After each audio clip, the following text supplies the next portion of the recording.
Ez duzu sinistuko, baina zure sudurrak zure Instagrameko bioak baino gehiago esan lezake zutaz. Bai, arraroa dirudien arren zenbait teoriak zure sudurraren forma zure nortasunarekin lotzen dute. Sudurra erromatarra duten pertsonak karismatikoak izan ohi dira. Seguruak eta beraien interesetan erabakitasunez eta benetako pasioz aritzen direnak. Liderrak eta estrategagunak dira. Esaterako Daniel Radcliffe, John Lennon eta Tom Cruise. Sudur greziarra dutenak jende arrazionala eta dotorea dira.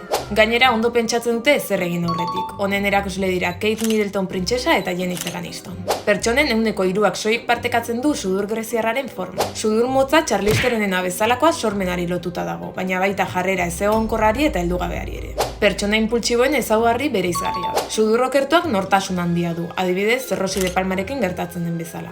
Forma hori beren lanarekiko mendekotasuna duten pertsonei lotuta dago. Tara 300.000 pertsonatik batek bakarrik duen sudurra. Tabikea markatua da eta punta biribildua. Lotxatiak eta sentimentalak dira, baina gauza guztien alde positiba ikusteko gai dira. Owen Wilson aktorea adibide garbia da. Sudur mota hori ez gain beste sudur mota batzuk ere existitzen dira. Baina kontuz, zure nortasuna ez dago zure sudurraren mende bakarrik. Eta zu, bat zatoz honekin konta eguzu irizkinetan.